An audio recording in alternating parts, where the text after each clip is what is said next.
Alright. Good afternoon, guys. Teachers अड्डा में tense को आज हम लोग प्रेजेंट टेंस फिनिश कर देते हैं।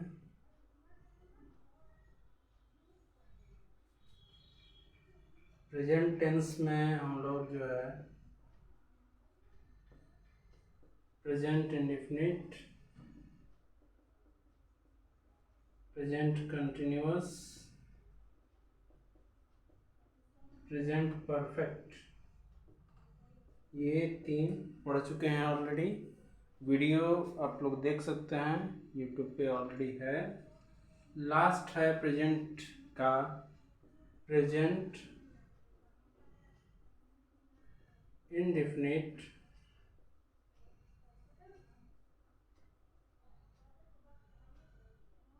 सॉरी प्रेजेंट, ये है present perfect, present perfect continuous tense. अभी तक था प्रेजेंट में, हमको पता है कि टेंस जो है 3 प्रकार के होते हैं, काल 3 होते हैं, प्रेजेंट, पास्ट, फ्यूचर। और इन सभी तीनों कालों के जो है अलग अलग 4 पार्ट्स होते हैं। प्रेजेंट का पार्ट हो गया present indefinite tense, present continuous tense, present perfect tense, और लास्ट है प्रेजेंट परफेक्ट कंटिन्यूअस टेंस। अब ये समझ लीजिए, सबसे पहले हम पहचान का नियम देखते हैं। ऐसे वाक्यों को पहचानने के लिए लास्ट में वाक्य के अंत में रहा है, रही है, रहे हैं इत्यादि लगा होता है, जैसा कि प्रेजेंट कंटिन्यूअस में होता है, रहा है, रही है, रहे हैं इत्यादि रहेगा। इसके साथ समय का भी बोध होगा। समय का बोध होने का मतलब है कि वाक्य ऐसा कुछ दिया रहेगा कि उसको पढ़ने से हमें पता चलेगा कि इसमें कहीं न कहीं जो क्रिया हो रही है वो समय के साथ बधी हुई है, यानी समय पर क्रिया हो रही है, चाहे वो निश्चित समय हो या अनिश्चित समय हो। ये हमें बाद में नियम के अनुसार पता चलेगा, लेकिन उसको पहचानने के लिए वाक्य के अंत में रहा है, रही है, रहे हैं रहेंगे, तथा वाक्य में जो है समय जरूर दिया होगा। जैसे एग्जाम्पल से ले लेते हैं हम,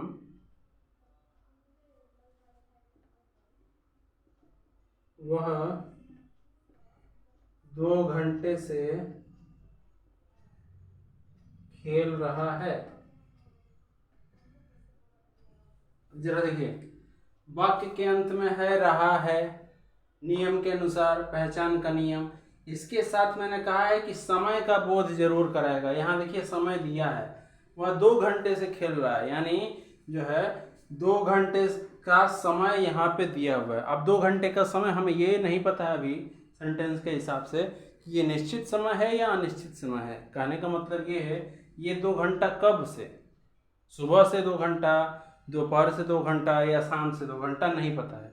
इसलिए जो है ये निश्चित समय नहीं है। मगर वाक्य में, वाक्य के अंत में रहा है और साथ में समय का बोध हो रहा है 2 घंटा, इसीलिए ये वाक्य हो जाएगा प्रेजेंट परफेक्ट कंटिन्यूअस टेंस का। अब इसका जो अफर्मेटिव हम बनाएंगे,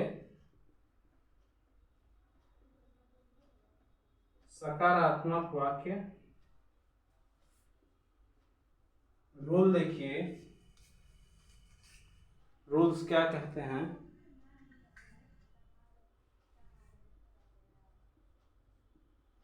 subject plus helping verb has, have plus been plus verb, verb में ING and plus object, object के बाद सिंस या फॉर का प्रयोग करेंगे समय के लिए।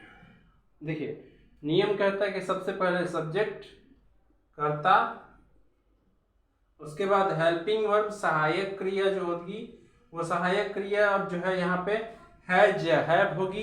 हैज होगा एक वचन कर्ता के साथ और हैव होगा बहुवचन कर्ता के साथ। उसके बाद नियम के अनुसार ये नियम कहता है प्रेजेंट परफेक्ट कंटिन्यूअस का कि हेल्पिंग वर्ब के तुरंत बाद जो है बिन लगा देंगे, ये हर जगह यूज होगा, इसको ध्यान में रखेंगे। प्लस वर्ब यानी जो क्रिया हो रही है वो क्रिया, वर्ब में आईएनजी लगेगा जरूर क्योंकि ये इसमें है प्रेजेंट परफेक्ट कंटिन्यूअस, तो आईएनजी लगेगा प्लस ऑब्जेक्ट लगेगा, और ऑब्जेक्ट के बाद अब हमें ये पता है कि समय भी दिया रहेगा, समय का बोध रहेगा, तो समय के लिए हम सिंस या फार का प्रयोग करेंगे। अब जो है ध्यान देना है कि ये सिंस का प्रयोग कहाँ होगा और फार का प्रयोग कहाँ होगा, ध्यान दीजिए। क्योंकि यहाँ पे हमें नहीं पता है कि सिंस और फार का प्रयोग कहाँ कहाँ होता है, तो उसके लिए हमें ये ध्यान देना होगा।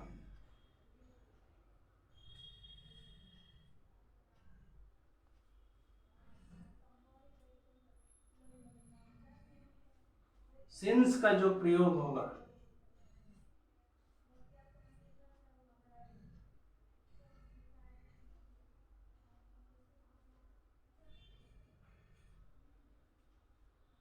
वो हो जाता है आपका पॉइंट ऑफ टाइम,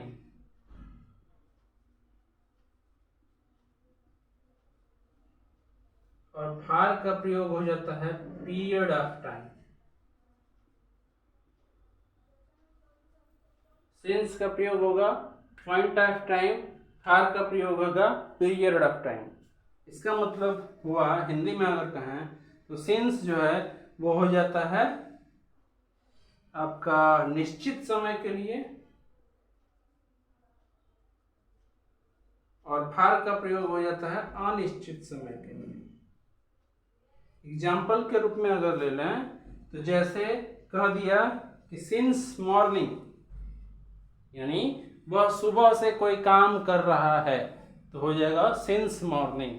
यानी हमको पता है कि सिंस मॉर्निंग का मतलब जो है सुबह, सुबह जो है निश्चित है कि आज सुबह से ही वो कार्य कर रहा है, तो हो जाएगा point of time.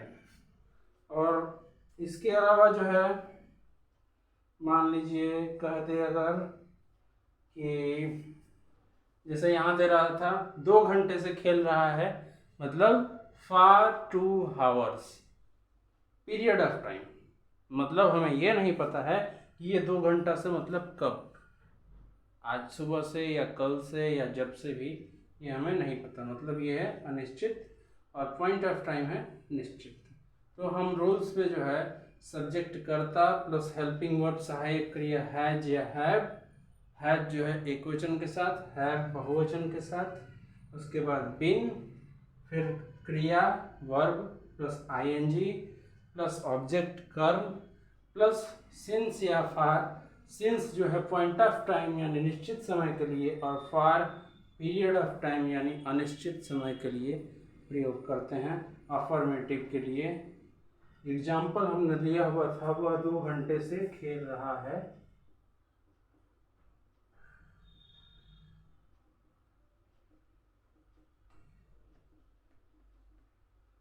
He has been playing। अब हमें पता है समय 2 घंटा अनिश्चित है, सो फॉर 2 आवर्स, ये हो जाएगा। इसके बाद फिर जो है आ जाते हैं नेक्स्ट नेगेटिव पे। नकारात्मक सब कुछ वही रहेगा, नियम में थोड़ी सी चेंजिंग की जाएगी। हो जाएगा सब्जेक्ट प्लस हेल्पिंग वर्ब सहायक क्रिया हैज हैव, उसके बाद तुरंत आएगा नॉट, फिर आएगा बिन, उसके बाद फिर आ जाएगा आपका verb plus ING plus object plus समय आपका सिंस या फार। नियम देख लीजिए, सबसे पहले कर्ता आएगा, नेगेटिव यानी जब नकारात्मक वाक्य हो जाएगा तो आपका सब्जेक्ट आ जाएगा कर्ता, उसके बाद हेल्पिंग वर्ब सहायक क्रिया हैज या हैव लगेगी, हैज जो है एक वचन के साथ, हैव आपका बहुवचन के साथ। उसके तुरंत बाद नकारात्मक वर्ड यानी नॉट यूज होगा, और उसके बाद फिर बिन यूज होगा, उसके बाद फिर वर्ब यूज होगा, क्रिया जो हो रही है उसमें आईएनजी लग जाएगा, प्लस कर्म जो भी ऑब्जेक्ट रहेगा, और उसके बाद समय सिंस या फॉर। एक एग्जांपल ले लेते हैं।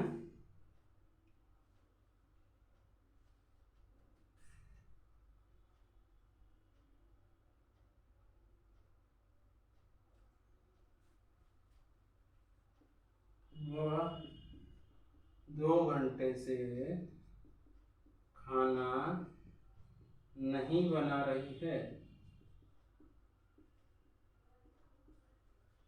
अब देखिए यहाँ पे भी रही है पहचान का नियम, प्रेजेंट परफेक्ट कंटिन्यूअस, समय दे रखा है 2 घंटा, इसका मतलब जो है रहा है और समय दोनों है, तो ये हो गया present perfect continuous.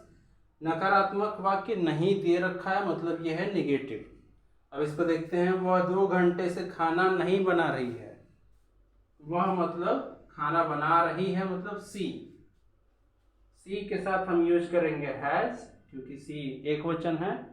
C has के बाद आता है नॉट, सी हैज नॉट, उसके बाद आ जाता है बीन, क्रिया हो रही है खाना बनाने की यानी cooking, she has not been cooking, समय हो रहा है फॉर 2 आवर्स।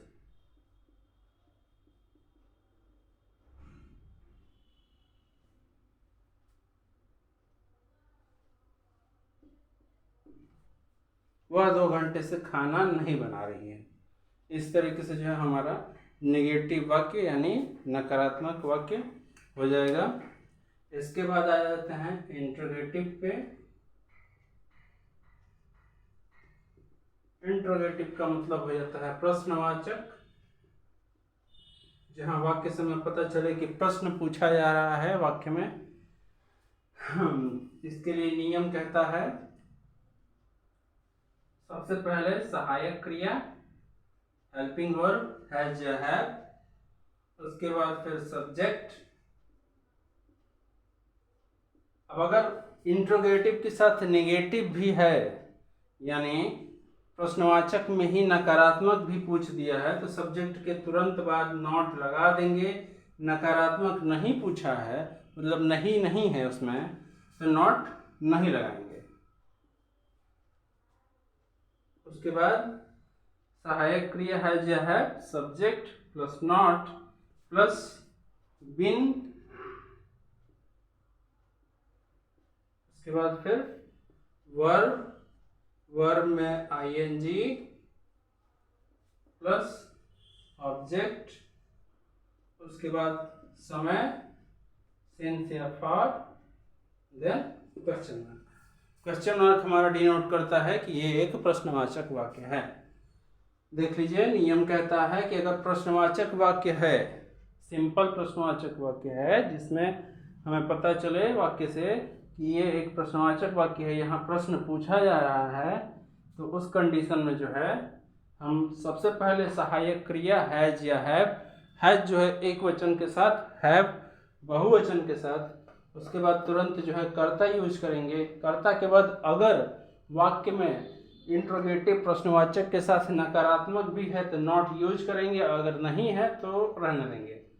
प्लस तुरंत बिन लगाएंगे, बिन हर जगह यूज होने वाला है क्योंकि ये नियम है। प्लस वर्ब क्रिया जो हो रही है, क्रिया उसके साथ आईएनजी, उसके बाद फिर ऑब्जेक्ट आपका, ऑब्जेक्ट के बाद फिर समय सिंस या फॉर जो भी है वाक्य में, और उसके बाद क्वेश्चन मार्क जरूर लगाएंगे। क्वेश्चन मार्क ही हमारा डिनोट करता है कि ये एक इंट्रोगेटिव वाक्य है या एक इंट्रोगेटिव निगेटिव वाक्य है।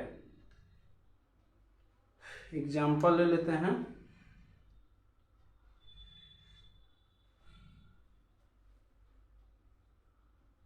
क्या वह 2 घंटे से पढ़ रहा है? क्वेश्चन कह रहा है कि क्या वह 2 घंटे से पढ़ रहा है। रहा है पहचान का नियम, समय दिया है पहचान का नियम यानी प्रेजेंट परफेक्ट कंटिन्यूअस टेंस। अब सबसे पहले क्वेश्चन वर्ड दे दिया है क्या, मतलब जो है ये इंट्रोगेटिव वाक्य है, प्रश्नवाचक है। क्या दे दिया है, वह एक वचन है, इसके लिए हम यूज करेंगे हैज, क्योंकि ही के साथ हम सहायक क्रिया हैज लगाएंगे, हैज ही। उसके बाद हमने बताया है कि अगर इसमें नकारात्मक दिया है तब तो नॉट लगाएंगे। बाय द वे यहाँ पे नकारात्मक नहीं दिया है तो हम नहीं लगाएंगे, हैज ही। उसके बाद फिर आ रहा है बीन, उसके बाद फिर होता है वर्ब, जो क्रिया हो रही है पढ़ने की। Has he been reading for, अब जो है ऑब्जेक्ट और समय, फॉर 2 आवर्स, क्वेश्चन मार्क। क्या वह 2 घंटे से पढ़ रहा है, has he been reading for 2 hours. इस तरीके से जो है हमारा इंट्रोगेटिव या इंट्रोगेटिव नेगेटिव भी हमारा बन जाएगा। और इस तरीके से आपका जो है प्रेजेंट परफेक्ट कंटिन्यूअस टेंस आपका खत्म हो जाता है।